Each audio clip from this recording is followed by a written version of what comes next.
All right, it wasn't the classiest song, but it had WTF in the title, so I picked it. And I apologize, but that's okay. We're here to talk about something far more fun and serious. What the F is everyone missing about stablecoins? Hey, everybody, I am BOREDELON. I go by Bored. I've been working with the great team at Stable for quite a few months. I am a firm believer that stablecoins are going to be the largest digital asset class in the world. They're on their way. Bitcoin still reigns supreme, depending on how you count it. But it only makes sense to me that the stablecoins will be much bigger collectively. And I think it's really important that everyone has a better understanding of it. And I wanted to have a better understanding of it. And that was part of the reason I wanted to work with these guys. So I have very much enjoyed coordinating with the Stable team, being a user of the application, and having these spaces. We've done 5 or 6 of them, Jason. I've lost count, but we've been doing them every other week, and it's been a fantastic time. So appreciate you guys inviting me to host and moderate, and glad to have you here. We've got Nick and Eric as well on the panel. So we're gonna talk about some news headlines. And before we get to that, maybe we can just do some quick introductions. So Nick, if you could go first, and then Eric, and then Jason. Yeah, definitely. Thanks for having me on the space. Good to be back. My name is Nick, and I am the founder of Stablecon, the largest global stablecoin conference, which took place in New York in May. And we are coming back bigger and better, 3 times the size of the conference, focused on stablecoins in Washington, D.C. next September. We also run This Week in FinTech, which is a 200,000 subscriber fintech media company with podcasts and newsletters. So really good to be back in the space. Yeah, appreciate having you. And Eric, welcome to the show for the first time. Yeah, thanks for having me. And I'm a faculty member in the finance division at the University of Colorado, Boulder. I teach, among other things, financial markets and institutions and blockchain and digital currencies, and have kind of been publishing about the cryptocurrency space from a governance perspective for a good number of years now, advise on governance design in these ecosystems. And like I think everyone on this call, am pretty excited about stablecoins and their transformative potential for the numerous cryptocurrency networks that they're exchanged on. Hey, Eric, quick aside before we get to Jason. I'm always curious about how different age groups perceive crypto in general. Obviously, people who are, in your courses probably don't necessarily represent the norm, but just like high level perspective, talking to college students, what's their take on crypto? If that's an easy, that's probably not an easy question to answer, but would love to get your quick take on it. I mean, generally, the ones that it via revealed preference, the ones that enroll in my class are generally pretty excited. One of my former RAs made north of $21 million trading meme coins, so he's pretty pumped on it. But yeah, he got himself a Lambo for his 21st birthday, as one apparently does. I would say within finance students, interestingly, I think they're a bit more split than the average, 18 to 22-year-old, simply because a lot of them are kind of recipients of longer standing wisdom from TradFi about what is this asset class, what backs it, is this a Ponzi, et cetera, et cetera. And so there's definitely a healthy dose of skepticism among certain finance majors, even though the ones I get in my blockchain and cryptos class tend to be pretty darn bullish. I just don't understand why they all get a Lambo, of all the exotic vehicles that you could choose from in that price range. Yeah, no, I agree. I mean, well, my take would be some kind of like insane overland off-road palace that I could, camp in and drive to the Continental Divide. But to each their own, dude made his money and he spent it as he so chose. Yeah, well, good to hear there was one winner so far in the class. Appreciate having you here.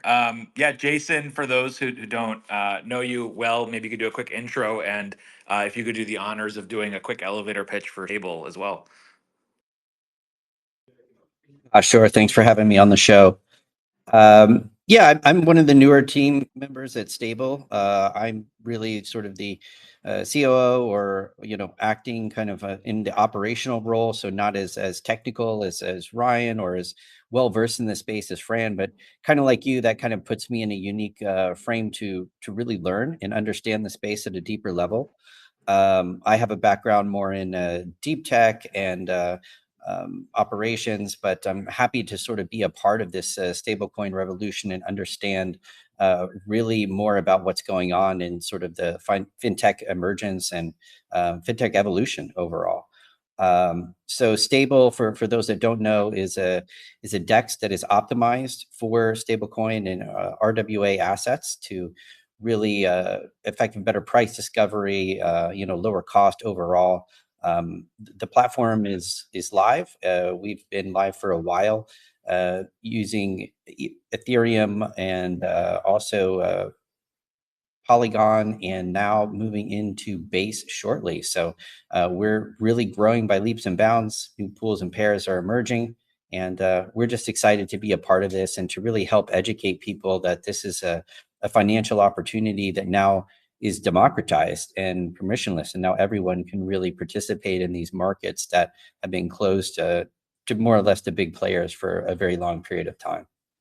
Yeah, appreciate that. And for my fellow light degens, who have gotten familiar with things like liquidity pools, just to give you a real world example of how I'm using it. Typically, people when they think about LPs, they think about two cryptocurrency. Maybe it's Ethereum and insert meme coin, or it's Solana and insert meme coin. But you can provide liquidity for actual local currencies around the world. It could even just be USDT, USDC, and you provide liquidity, and as you can imagine, you earn yield. So if you have a good pulse on global issues, news, if you have a sense for how global currencies might um, interact with each other and fluctuate in price, it's definitely worth checking out. And I have found it a nice way to make some passive income and provide liquidity to people that need it. So just a real world use case right there. So cool. There's a bunch of news headlines that we can talk about. I'm going to share some of them, and then would love to hear from you guys, maybe which ones are most interesting to you. So in the last week or so, a few things worth noting. Ripple, our friends at the in the XRP army, are hot on stable coins. So RLUSD has reached a $500 million market cap in 6 months. BNY Mellon is going to be the custodian of reserves for that. So there is 500 million real US dollars that are being, that are backing all of that up. In Hong Kong, stablecoin licensing is getting a little bit more relaxed. So 40 applications from major financial and tech firms have been submitted. Likely 10 will get approved, but really positive momentum in Hong Kong, and stocks in Hong Kong have soared because of that. In South Korea, the central bank wants a much greater role in stablecoin oversight, so that probably indicates that a lot more consumers and people in South Korea are flocking to crypto. And so that's certainly going to be a massive market. And then in the UAE, Dubai Financial Services have approved tokenized money market funds. So something that is like a pretty significant asset class for people to have safe yield bearing assets is now going to be tokenized in the UAE, which we know is a big market for crypto. So yeah, Jason, I mean, over to you. Which of these do you want to dive into a little bit more? Well, to me, they all kind of hark back to a theme that you're going to see play out more and more, is that there's actually almost like this geopolitical race to develop a stable coin regulation and infrastructure to attract sort of the global nature of what these protocols are designed to do. So that's why you're seeing a lot of push even in the US for this big stablecoin act to come through, and other countries trying to one up the United States, perhaps be first mover advantage to create sort of the safety and the rails and the rules that are governing some of these transactions and these types of networks. And it's really pointing towards the fact that this is almost sort of an inevitability that's happening and a transformation that's happening, you know, within the fintech market itself. Everybody's sort of waking up to the idea that, hey, stablecoins are here. Stablecoins are here to are going to stay. They're going to be the next sort of progressive evolution of the networks that we see today. Now the question is, who gets to make the rules around them? And those implications are very profound, and they can really transform, you know, those country economies in which that they have the rule base to play with. And that's also kind of playing into just a little bit of what Stabull was about, is like, you know, we really want to bring sort of the local stable coins, so some of the other you know, countries and markets and people can, you know, participate in their country's sort of transition into this new world. Yeah, and Nick or Eric, if you want to chime in on any of the headlines or add any other kind of hot stories you guys have been tracking, feel free.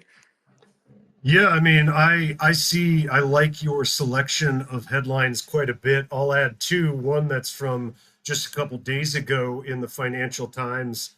Investors pile into tokenized treasury funds. And I get that that's not a stable, but that may be an area we want to go, as well as a piece I assign in my course. And I'll actually be teaching up at the University of Wyoming Law School on my Stablecoins Day this fall, is Why Everyone is Wrong About Stablecoins by Christian Catalini.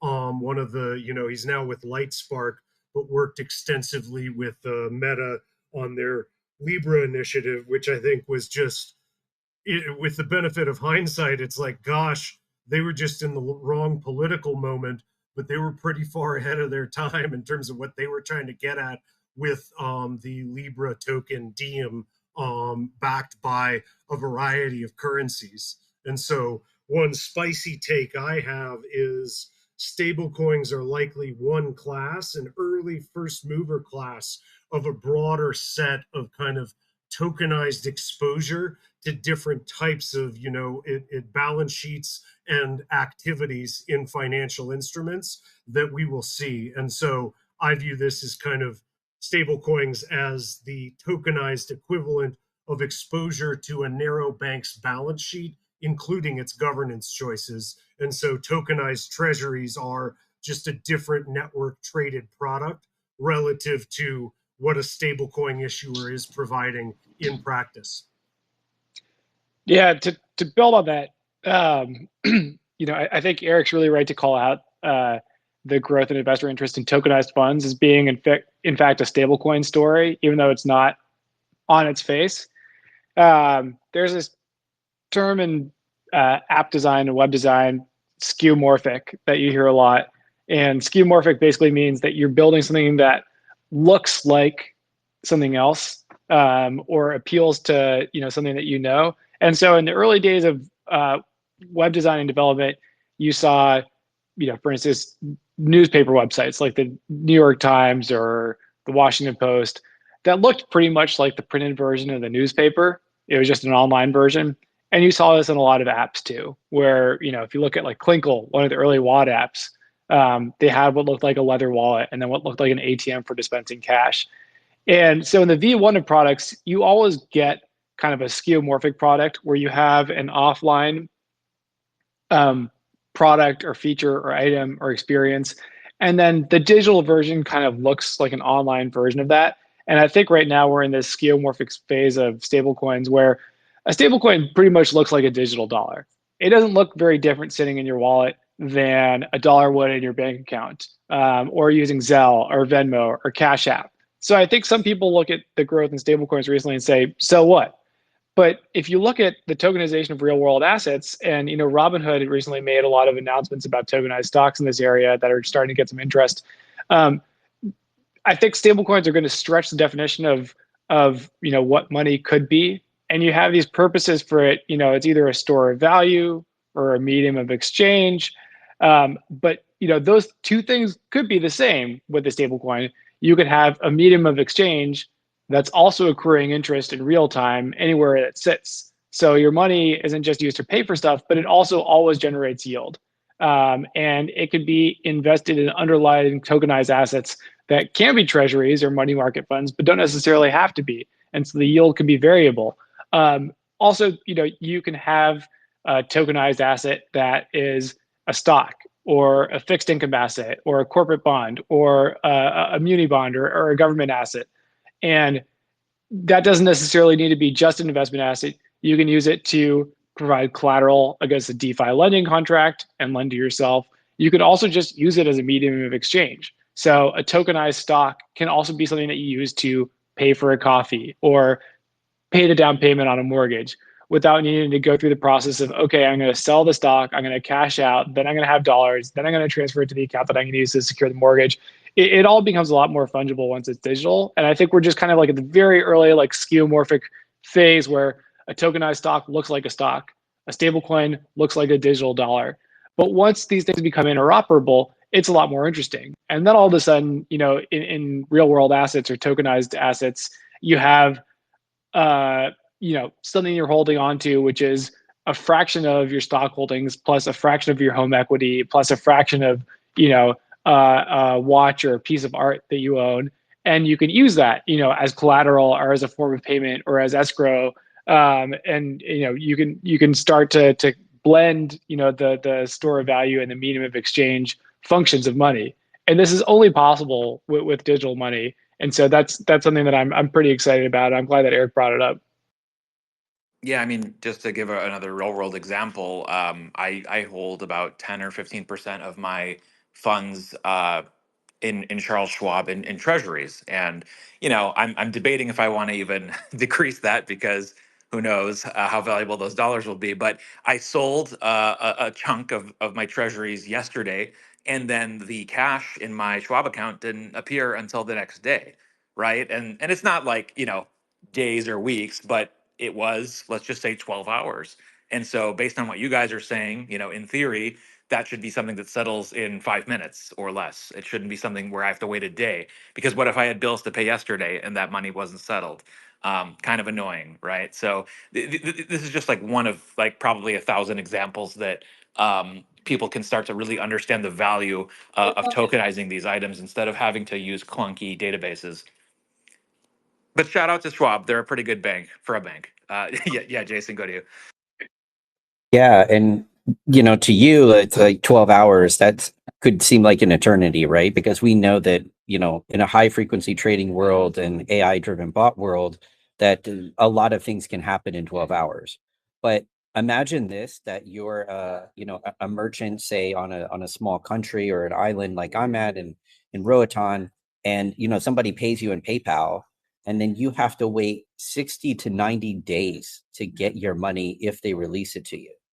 So like we're thinking in terms of like, 12 hours, I wish I could use my money, or even a few hours. But many parts of the world, because they're so disenfranchised by the current financial system, they're experiencing wait times of anywhere between 30 days for like merchant payments to up to 90 days, depending on how much, verification has to come back through sort of Visa and MasterCard and sort of legacy transactions like that. And stablecoin payments and crypto settlements are going to really transform those types of economies, and is really something that is exciting for us. That's something that gets me excited about stable coins and the potential for not just the sort of the 1% of the world, but really the rest of the world kind of catching up to the opportunities that we already have.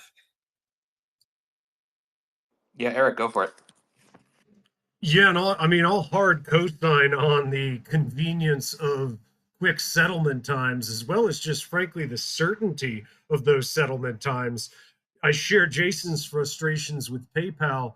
I sold a titanium mountain bike for my father in South Denver, and the person shows up to buy it, and they send me a PayPal payment as a gift, family and friends. So it's supposed to be no fees, no buyer protection. And immediately PayPal sends me a message saying, this is unusual account activity. We're freezing this payment for an unspecified amount of time.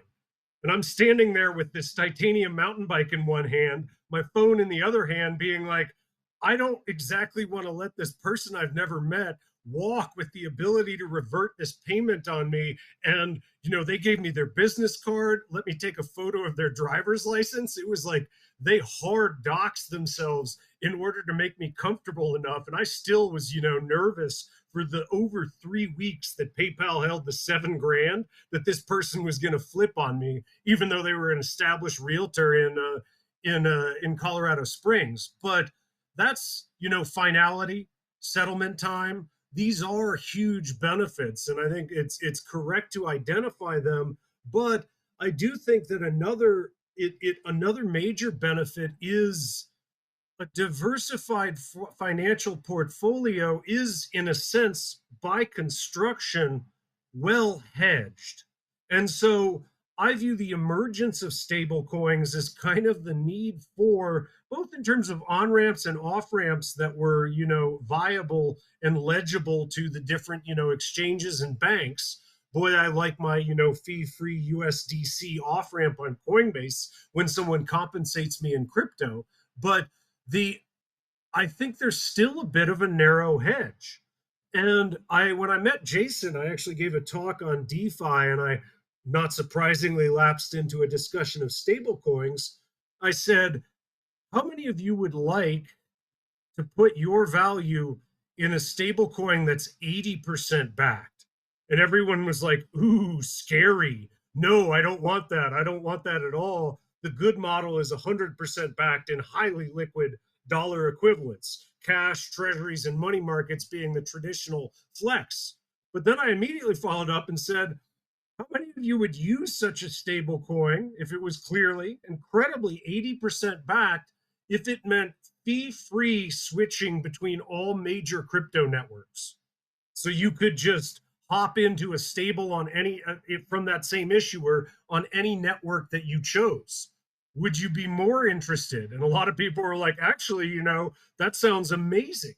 And so for me, I think the lesson from the history of banking is one where partially backed or potentially less liquidly backed, units, getting exposure to those is part of what I see as kind of the future ecosystem that caters to a more diverse, risk distribution or appetite for risk, a distribution of that among users of these networks. I bet if we polled the four of us that are speaking, I suspect our risk aversion and the nature of our portfolios, setting aside the magnitude, the nature of our portfolios reflects different priorities. I've got a 4-year-old daughter. I'm pretty interested in my retirement and her well-being, especially once she turns 18. And so to me, stable coins are kind of this first move towards what I see as kind of just a range of diversified tokens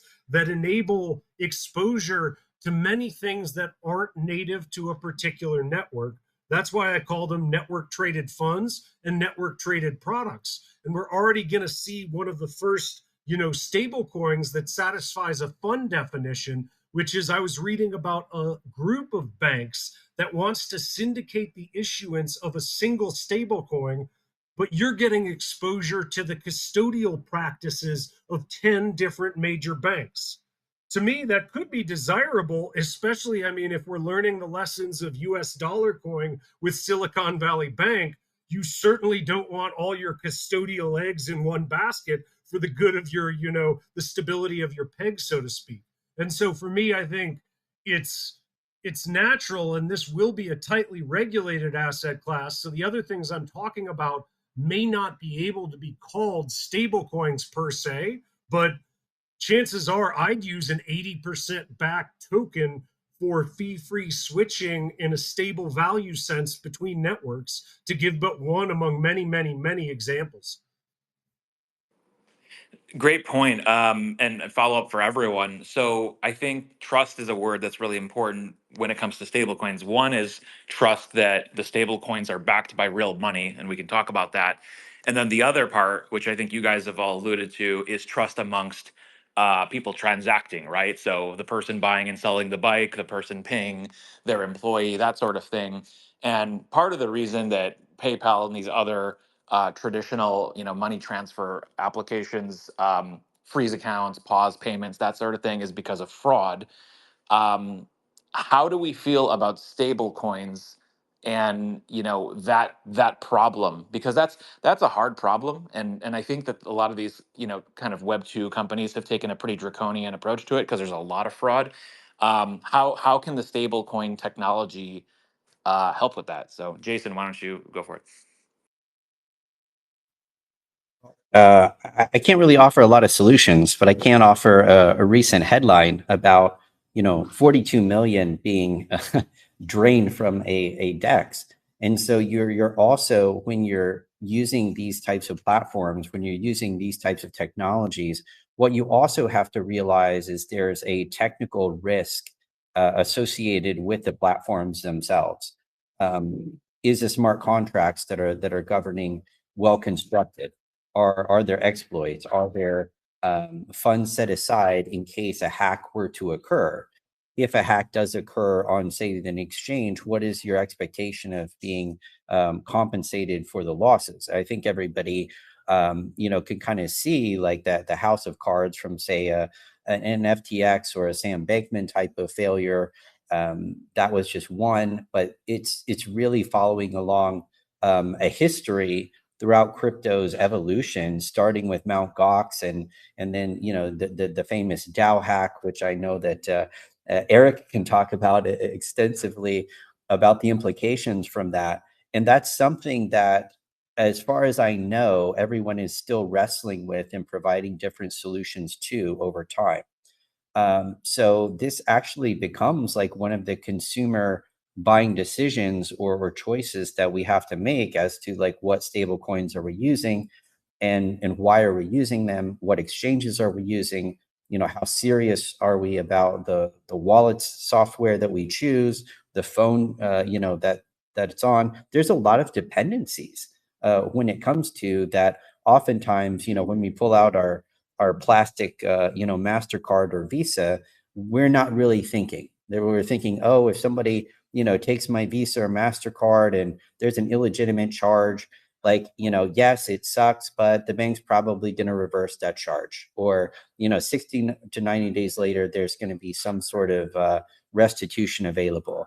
That does not necessarily exist in the stablecoin and crypto environment by default. It's very much almost like a be your own bank type of responsibility.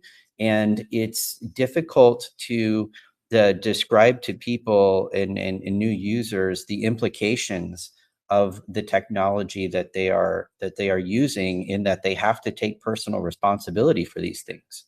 One of the biggest phrases in crypto is not your keys, not your Bitcoin, but people still struggle with what that actually means. And so there's still a lot of educational work to be done. And beyond education, I'm not sure that there's a giant Band-Aid solution that we can all kind of coalesce around, but perhaps other people have some ideas. Yeah, I mean, I will say that what you highlighted in terms of MasterCard or Amex, the the safety you feel is also costing 3 to 4% of all money spent, right? And so you have to kind of weigh the pros and cons. If you're dropping 100,000 a year on your credit card, is you paying? Are you are effectively paying 3 to 4% one way or another? That's coming from you, and if you get defrauded for a $5,000, $10,000 purchase, that's really nice to have, and that is valuable. But I guess the question is that convenience worth the money for you? And I also think, based on people outside of, say, United States and in Europe and other countries where money transmission is much faster, maybe that risk is worth it. If you're a business owner, say in Honduras, and you need to pay your employees, you can't really afford to pay 30 to 60 or wait 30 to 60 days, and you'll take the risk and you'll try to find a stable coin solution that is faster and unlikely to get hacked. But yeah, there are pros and cons to any technology. Nick, I'm curious, at Stablecon, was this a topic of discussion? Were there any panels about this? Were there any service providers who were there? Maybe everyone kind of just accepts this as kind of the reality that that can't really be solved for. But yeah, curious if this was a topic of discussion at the latest conference. Yeah, it's interesting. Stablecoins are the one product that kind of bridges the customer set and developer set between, there's, said like three legs of the stool, basically financial services, crypto, and fintech. And it's a product that really sits evenly between all of them. And so if you go to, ETHCC or permissionless, when you hear people talking about stablecoins, a lot of time, you're talking to an audience that cares about self-custody and cares about ownership and has that kind of like original like BTC mindset. But for like mass market and retail users, nobody really cares about self-custody. In fact, a lot of institutions prefer to use a custodian over self-custody to mitigate risk. People care about transparency to the underlying assets, and I think the Genius Act is only going to exacerbate that. And so, Circle and banks have been lobbying pretty consistently for there to be like a very hard line around what assets can back a stablecoin, and for a company like Tether, which is the most referenced stablecoin provider in the world, not submitting to an audit and not conforming to these conventional assets is going to be a disadvantage for them in the US, and it's going to hurt their market share. And so I think, you have like on the one hand, these products and features that really appeal to people who are crypto native, like being able to have exotic assets back in the stablecoin, or not caring if the stablecoin is 100% backed, and really caring about self custody and about holding in cold storage versus holding on a hot wallet or exchange. But those kind of like early features just don't really matter as much to like the Vanex and Fidelities and Visas of the world, and probably won't matter as much to kind of the mass market user that just wants to send money across borders, or conduct payroll to countries where it's hard to make last mile payments. No, I appreciate that perspective. And maybe a quick follow up, just kind of mentioning Stablecon. What was kind of the overall response? What types of participants did you see there? Any surprising groups of people or categories of attendees? And do you feel like that's going to change pretty quickly over time?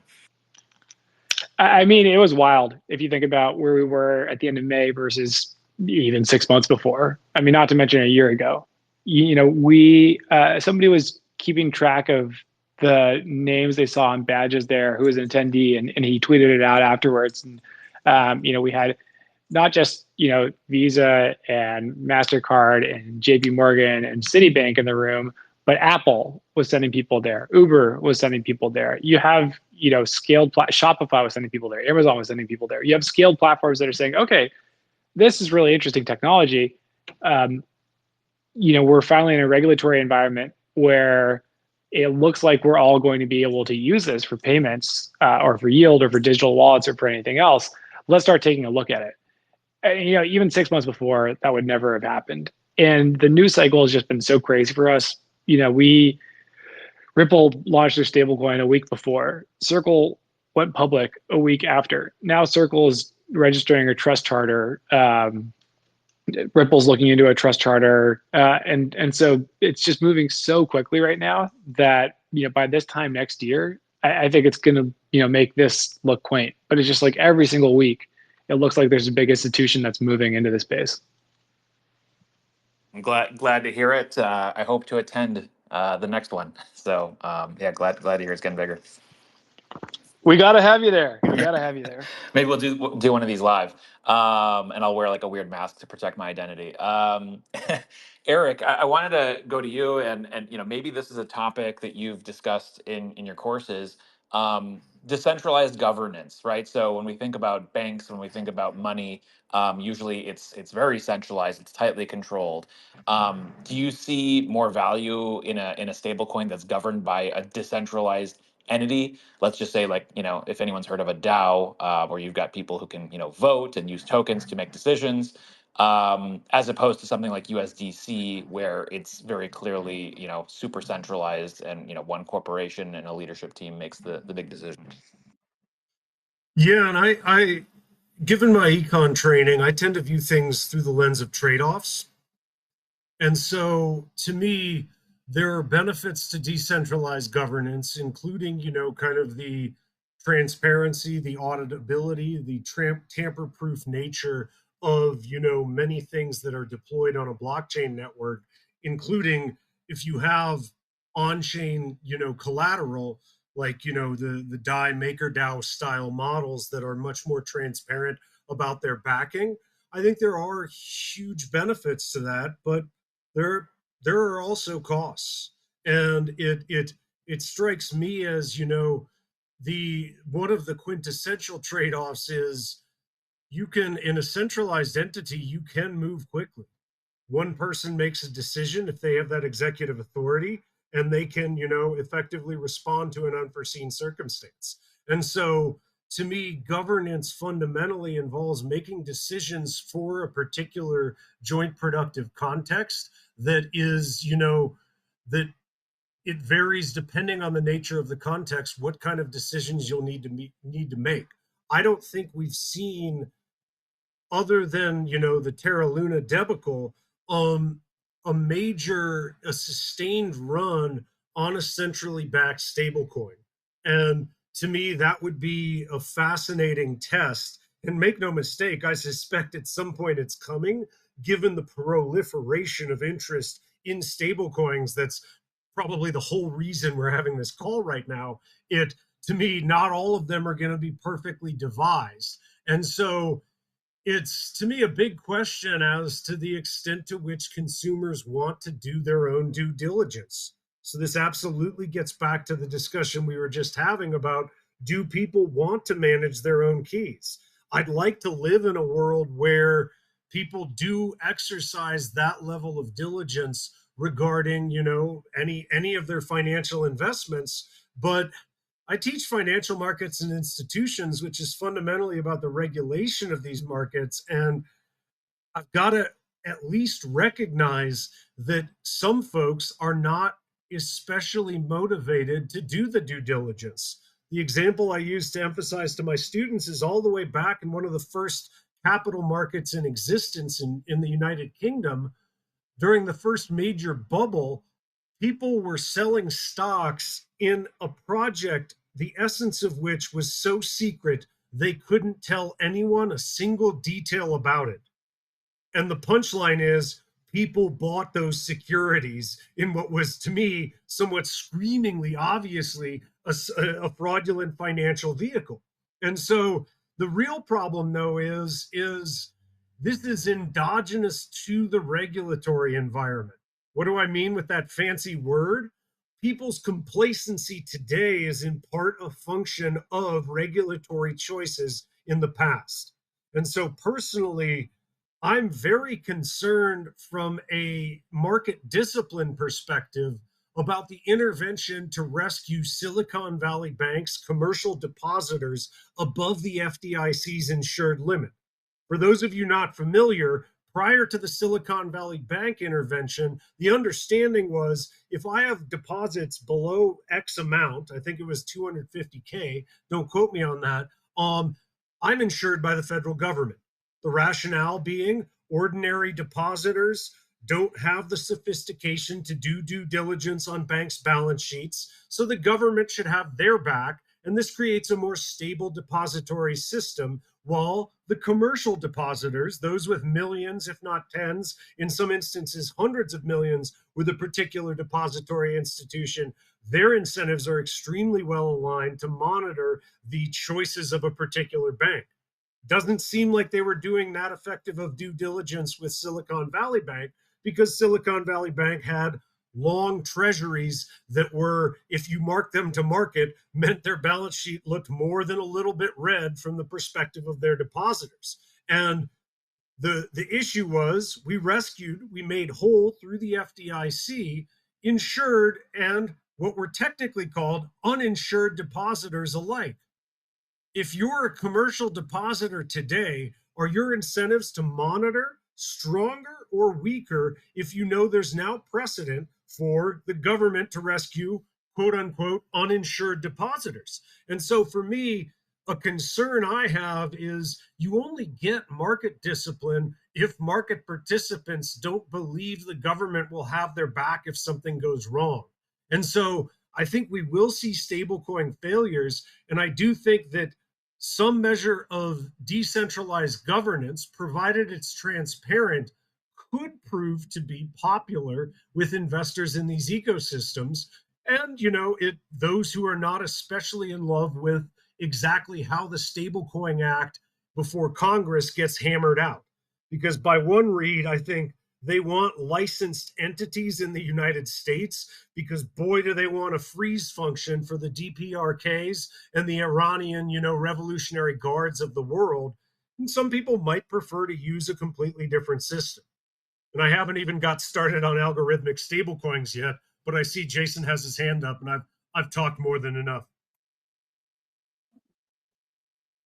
Yeah, I think that you're going to start seeing more and more of these conversations about like, well, what could a framework be? But does it necessarily have to be from one government? Could it be from a industry consortium? I'm kind of interested to see like those types of conversations if they were happening at a place or an event called Stablecon, because I see this is sort of a global issue, and we don't really have like sort of the United Nations of stable coins, and nor maybe do we want something like that. But is there sort of a role for a consortium or some big players to sort of create a conversation around these issues and devise possible solutions without sort of the heavy-handed, political backdoor money laundering kind of, or power grabbing kind of ways that we see, damaging other types of industries, such as say, like, AI regulation in the euro, or the European Union or things of that nature. Is there any way that you see like decentralized communities coming together or just even sort of a mixed block of this happening? Or was it already happening and just people don't know? I mean, I think standards are important for every industry. You've got internet standards, you have gaming companies that have standards, you've got kind of the biggest players who basically set the tone for how everyone should participate. But when you have when money is the core topic at hand, and you have different nations with different priorities, it's a little bit harder than just saying, "Hey, we're going to make all of our 3D objects in this video game this type of file." So yeah, more players. I think full decentralization probably not realistic for most people, most countries, but something less centralized than our current system, which is 100 people basically on planet Earth who can kind of pull these levers, might be a better solution. On this topic as well, like, what do you guys think about crypto collateralized stable coins? So it's not, say, a US dollar or a Swiss franc that's backing the digital version of it, but it's Bitcoin. Is that scary? Is that realistic? How do we feel about that idea? I mean, I'll jump in, and I'm I'm very open to such a model, but what I'm about to describe probably is not a stable coin, which is the value deliberately floats as a function of the backing. And so imagine the equivalent of an index fund for, the top 20 by market capitalization L1 networks. If you wanted exposure to the crypto industry writ large, that might be a desirable instrument, and you can verify all of the backing for that on chain. The key, though, would be allowing its price to float according to the market value of its backing. Because as I alluded, I'm pretty skeptical of pure algo stables with zero discretionary ability for the issuer to manage the collateral. And so MakerDAO is not a pure algorithmic balancing model. And I know some of the folks there, and this is by design. My intuition here, my concern is rather simple, which is to say there's two possibilities for an algorithmically balanced stable. One is That's secret sauce, and we don't tell you the exact way it's balanced. Trust us. In which case you would rightly be thinking, why would I trust that versus a centralized intermediary that's tightly regulated, whose backing is audited, versus I've got this secret mystery algorithm that magically keeps this at one? The other option is you publish the algorithm that balances your stable. And to me, that plus the market cap of your stable and the prevailing prices for the backing, to me, that is an attack vector. Literally, if you can leverage enough to hit one of the things that is resulting in the particular balance for the stable, the algorithmic balance, enough to unbalance it, and you have a commensurate short position in the stable itself, it's free money. And so to me, the only response I've gotten from developers, well, I've gotten two responses. One is, you're not fancy enough to understand my algorithm. And I'm like, if I'm not fancy enough to understand it, I'm sure as hell not going to park my hard-earned value in it. And that could be true. I'm not the world's most technically sophisticated thinker. But on the other hand, the other response I've gotten is, well, once it gets big enough, then it would require such a large amount of capital to depeg it that those who have that capital have better things to do with it. I buy that at some point, but I'm like, that literally means this model is fragile until it hits some magic line in the sand. Second, boy, are these networks really great for allowing you to take kind of atomic leveraged positions to where you don't even need all the capital to take a position for a period of time, provided you believe that you can repay it well enough. And so to me, you could potentially even get like a hyper leveraged depeg move that then you pay off with the effect of the depeg and your returns from your short position. And so you might not even actually need to command that much of your own capital to depeg an algo. And so that's my deep concern with algos is if they're completely transparent, that feels like an attack map in terms of how you depeg it, and people have adverse incentives for so doing that I've already laid out in a stylized fashion. Okay, but what if the backing was 10x the amount of Bitcoin to the $1 that it represented? I'd feel comfortable with that, but maybe. For sure, that's an expensive model, though. So to me, there are ways you can kind of secure past any level of volatility, but they tend to be very expensive, and that is the major criticism that some people make. I dislike calling it a criticism. It's just an inherent feature of what's called narrow banking, which is the closest model to what stablecoin issuers are directly engaged in. Is, holy cow, is that an expensive model?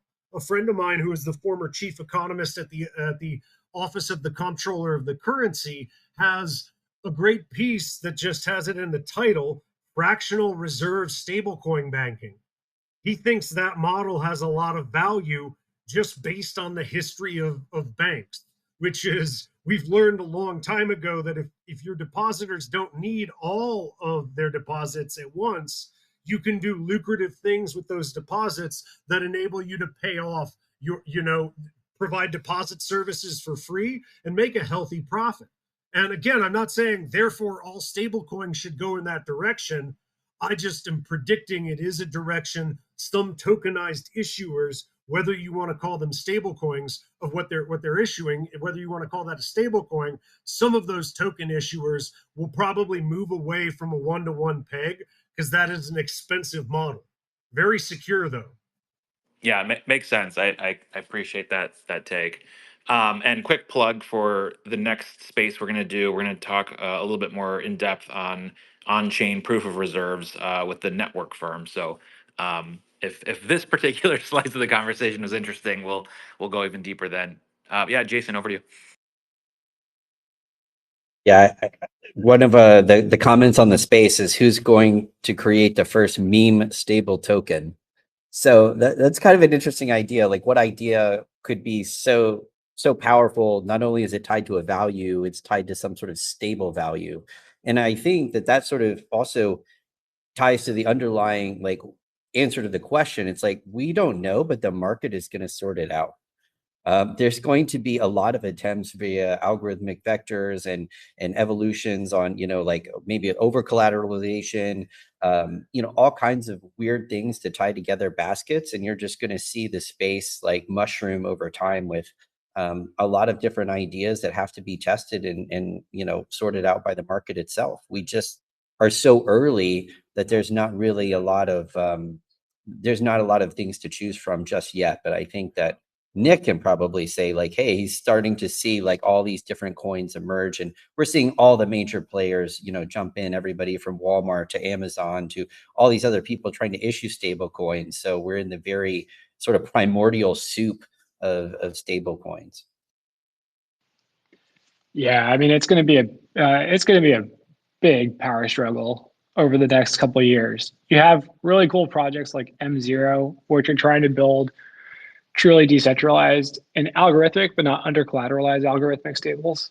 And then you have the United States government, which looks at this as a way to cement dollar hegemony and increase international demand for US treasuries. And so there are going to be competitors who are fighting to continue to issue decentralized stables, and there are going to be parties that are fighting to have centralization and reversibility and auditability and full KYC. And there's a natural tension there. And in the past, usually the party with the guns ends up getting their way. But that's why we have lobbyists who are trying to preserve the right of smaller players in the space to actually become compelling issuers. And what the rules look like is going to be a massive fight over the next couple of years. I couldn't agree more in terms of both Jason and Nick's point that we're going to see an explosion in development, whether it be from US government geopolitical objectives with the role of the dollar, or potentially new algorithmic models that no one's thought of yet. And what that reflects is a frustrating reality for your average regulator or risk averse investor, where they're like, just tell me the best practices and I'll figure out who's using them and I'll put my hard earned money there. We don't know best practices yet. That is, to me, one of the sort of weird illusions that proliferates when it comes to regulation is we somehow know when it comes to new technology the way to keep everyone safe. To me, my read of the history of financial markets is we have a spectacular implosion, and then the government, correctly trying to pick up the pieces, says, why didn't you guys blow up? And they're like, we could have told you all along, and we were trying to, that those guys over there, the APR they were offering in Celsius was kind of shady. That was a red flag. But no one seemed to want to listen to us while the APR was paying out. And so, to me, I view this as an important discovery process where we're going to be learning about best practices, including potentially through the blow up of some of these ecosystems. And a point that Nick made that I kind of want to double click on is a possible model. I've recently gotten excited about zero knowledge proofs, and I'm obviously not alone in crypto in that regard, but zero knowledge proofs, I could see a world where you have your balancing algorithm effectively ZK shielded, where certain features of it are auditable, but the actual sauce of the algorithm is opaque to the people investing in it. So it has a set of features that are verifiable and auditable, but the essential nature of it and how it will respond in every instance is ZK shielded. That could be a route to victory for pure algos, but pure transparency in terms of your balancing algorithm, that scares me. Well, I think this is a great recap show for anyone who hasn't tuned into previous episodes where we kind of went really deep on one particular topic. These are really helpful for people who are newer to the space because we cover a lot of stuff. I'm probably gonna have to re-listen to this, and Eric, you should probably make your students listen to this recorded space and dive into some of the topics. Get a few extra listens out of it. I'll sign it for sure. Perfect. Well, hi to all the students in Colorado who are still listening to this episode after 57 minutes. Congratulations, you made it through. So before we wrap, big thanks to our speakers. Big thanks to everyone who's listening live, and of course in the future. Wanted to give you guys a quick chance to do any plugs or share what you're working on or direct people to anything you want them to pay attention to. So why don't we start with Nick, go to Eric, and then Jason, you can close things out.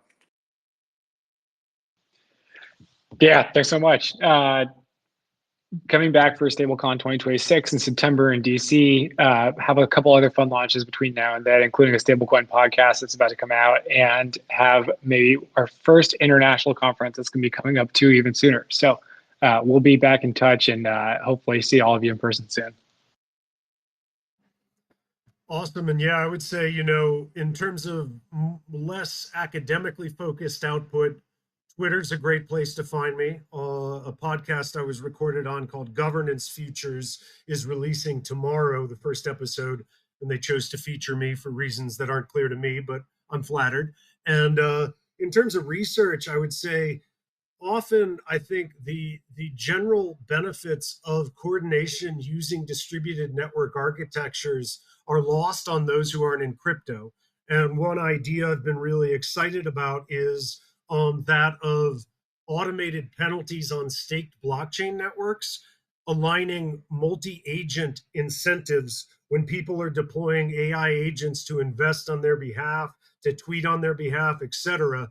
We're about to see a proliferation of independent agents competing with one another, potentially colluding with one another. And I think actually the lessons of slashing penalties from staked blockchain networks are part of the solution for aligning multi-agentic network coordinated contexts. So if that type of thing interests you, I'm on SSRN and Google Scholar publishing for an academic audience on the reg as well.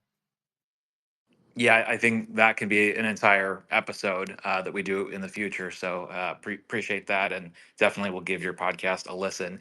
I think the guest was either going to be yourself or Vitalik, and it was a tough call, but they brought you in.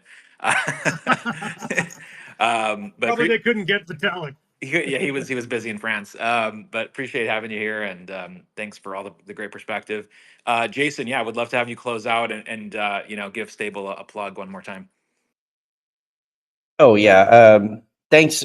It's such an honor to be like the dumbest guy in the room here and just like listen to you guys talk about my favorite topic, which is also stable coins. And we are definitely going to have another show talking a little bit more about algorithmic stable coins and proof of reserves, and hopefully Eric will be a part of those conversations in the future. And we are just really tearing it up over here at Stable. We're hitting full stride. So there's going to be some new pools that are going to be launching this week. Base chain is coming soon. And what we really want to do here with the show too is evolve the show. Now that we've had about 6 or 7 episodes, we really invite anybody to comment on some of these spaces. Head to our Discord community to kind of tell us, like, who do you want to see on the show? What type of topics do you want to see on the show? We really want to service the people that want to learn about stable coins, but also to really level up as traders and participants in the ecosystem. We're really trying to democratize this so that way anybody can feel like they can participate in these markets with and be informed and feel safe about how these things are transacted and the process around using them. We really want to educate people, and that was really the purpose of the show. So this is not the final form of the show. This is just sort of the beginning, and we're so excited that everybody is joining us and we're able to bring on such amazing guests that we have and have you Bored as sort of the host and really doing an awesome job. Thank you very, very much. You're welcome, and I'll definitely fight you for the dumbest person in the room title, but appreciate you saying that. So yeah, we will be back very soon. Typically, we're doing these midweek, so we'll announce it very soon for that. And thanks to everybody live. It's a great. Have a great record, everyone. Take care.